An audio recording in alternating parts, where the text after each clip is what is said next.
One of the requirements to becoming a Unitarian Universalist minister is to participate in a career assessment. And it's a fairly extensive process with personality assessments, tests, digging into personal and familial background.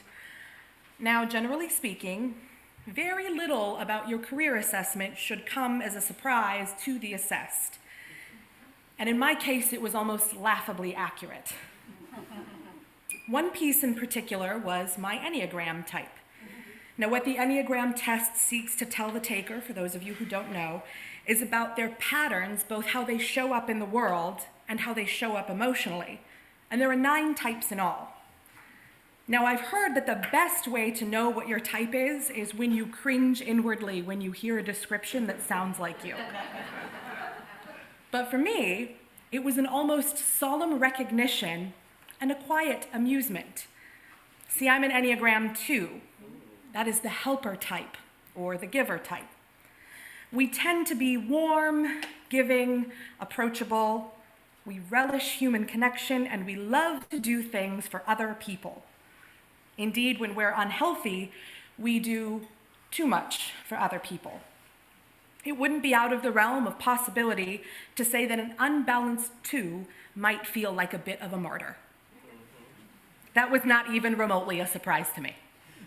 I've always loved building relationships with people, and I feel pretty good about those relationships when I know that I am dependable in the eyes of the people that I'm working with. I've spent more than half of my life as a caregiver for various people in my life, often putting my own needs secondary to theirs.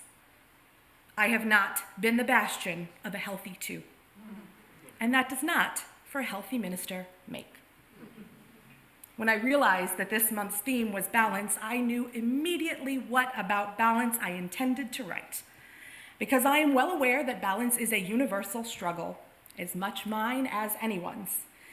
And it's hard not to know a growing edge when 4 recommenders, 2 supervisors, and a career assessor all point it out at you.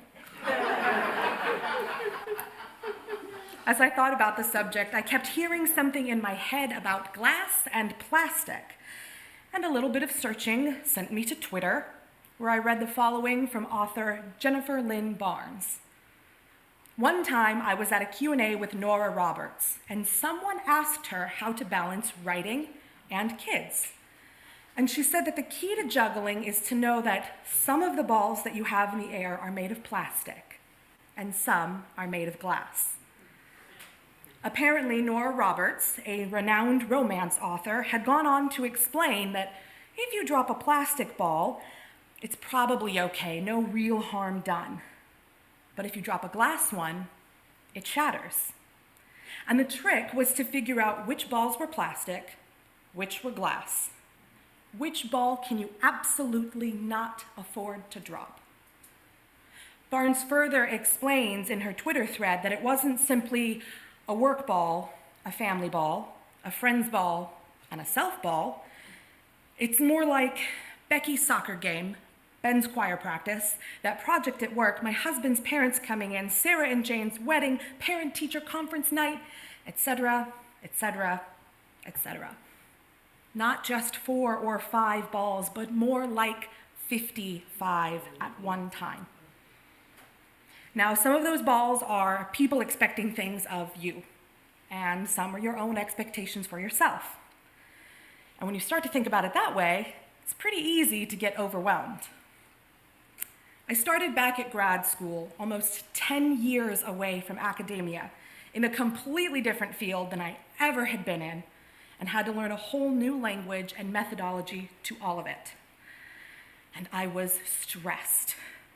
There is always something to be done, and I had no idea how I was going to get it all done, and if I'm being completely honest, sometimes I still don't. I was adamant that everything had to be perfect. If I wasn't giving every effort and getting straight A's, I was disappointing myself and every single person I know. The best advice someone gave me in response to these concerns is twofold. One, no one's gonna care if you didn't get an A on that paper, so maybe take a breath, Casey. But sometimes good enough is good enough. And that was like a new vision. What do you mean that I didn't have to be perfect at everything? What do you mean not everything needs my utmost unwavering attention at all times? That was a revelation, and it helped me start to understand this plastic and glass theory. Of course, grades are important.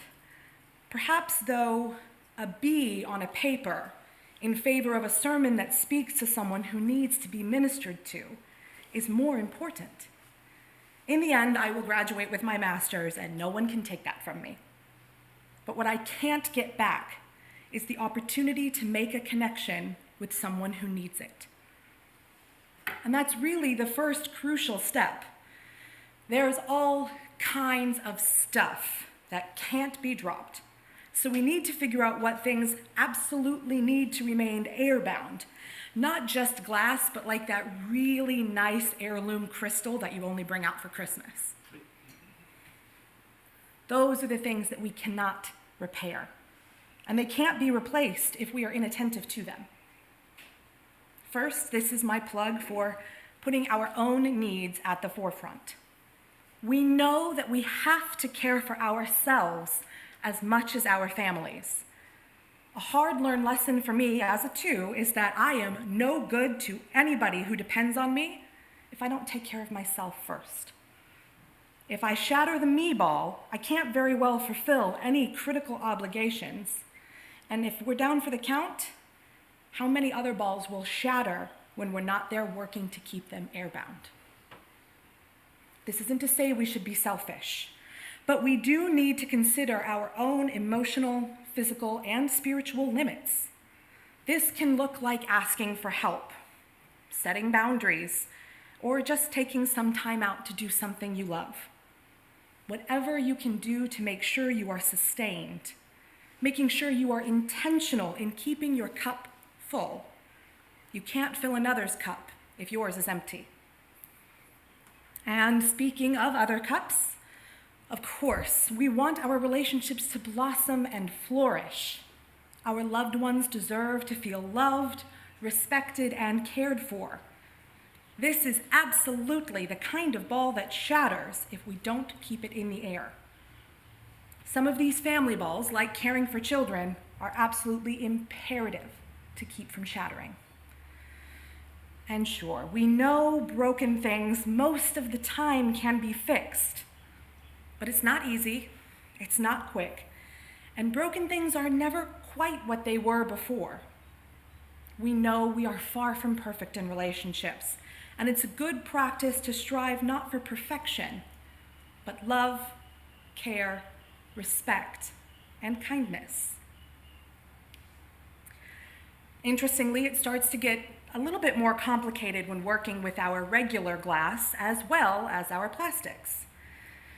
We can't really afford to break the everyday glass, but we know that it might happen.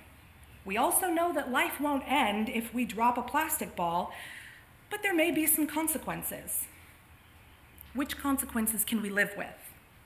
Which ones won't be detrimental? We also know, for example, that there are certain job pieces that we can drop and some that we definitely cannot. Some misses may just require an apology and a good faith effort to do better. Some have much greater blowback. For example, showing up late to a Zoom meeting is one plastic thing. Showing up on a Sunday without a sermon is a much different, much bigger glass problem.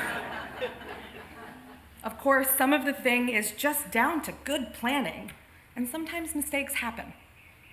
But when we've mismanaged our time and our efforts, bigger issues can arise, and certain mistakes can't be fixed with a simple, oops, my bad. Something critical to the discernment of what is glass and what is plastic is the how you can do this. And not just through basic mature skill like using calendars.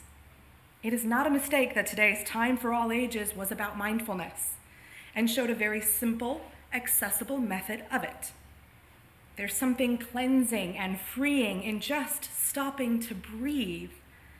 We can get so easily caught up in the overwhelm of responsibilities, that just taking a breath is a gift. But more than that, mindfulness gives us the opportunity to slow down. When we just take a break from the never-ending cycle of juggling, this, that, and the other, it gives us a chance to see our commitments anew. We can decide what we can afford to put down for a minute, an hour, a day. Not put aside, not neglect, not forget, but just set down. What can afford to wait until tomorrow? It's prioritizing, yes, but it's not just prioritizing by date or time, but by importance to us. Taking stock of the things we want to do, the things we need to do, and the things we should do, and deciding how best to approach this list of life. What can we control, and not in a I have to hold on to the reins kind of way, but rather, I can choose this thing right now. Because that's really what some of balance is all about, choice. And when we're mindful of all of our stuff, we can better choose the way that we want to live. I want to introduce a third type of ball, one that Roberts did not. The rubber ball. This is a ball that has its own level of importance, but you probably have no control over it. It's one that you can probably not do anything about, and even trying to add it to your list of juggling might cause you to drop a ball that you do know. This is the kind of ball that you might try to throw away, but it might just come back to smack you in the face. This ball is useful for things like the invasion of the Ukraine. Bearing witness to the death and destruction there is necessary. But from all the way over here in the United States, constantly tuning in to the endless news cycle is not helpful. It certainly doesn't help the refugees of war-torn countries, as we recognize that the conflict in Ukraine is but one of many in our world, affecting innumerable people. There's a buzzword for this type of immersion in bad news. We call it doom scrolling. Getting mired in the what next and the what ifs of situations, reading every article, watching every news report, soaking up every bad thing happening around the world like this takes up a huge chunk of our time and energy. Mindfulness can help us be intentional of our consumption of this kind of information. It can help us find reasonable ways to help, like donating to causes that will help. When we're conscientious of the things that we cannot control, we know how to keep it from consuming our lives while still bearing witness. Learning how to balance those things in the world we need to know about but can't fix is just as necessary as prioritizing the things that we have an active hand in. Juggling, as with any skill, takes patience and practice, and I won't dare pretend to be an expert on it myself, not by a long shot. Good enough is good enough has become my personal mantra of grace when I haven't juggled things the way that I want to juggle them or think I need to.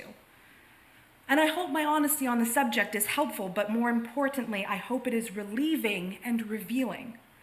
I will certainly never perfect or expect perfection from any of you. I know we're all going to drop a ball or two, or maybe more, and hopefully we'll all get really good at dodging the rubber ones that we try to release.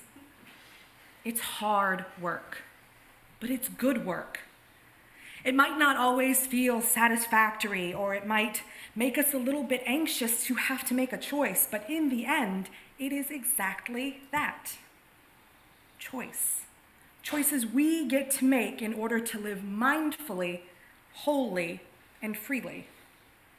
We just need to trust ourselves that we are capable of working with this skill, and if we do it right, it might even be a little more than a little fun. At the very least, we can do it with confidence and ease. I know we can. Amen.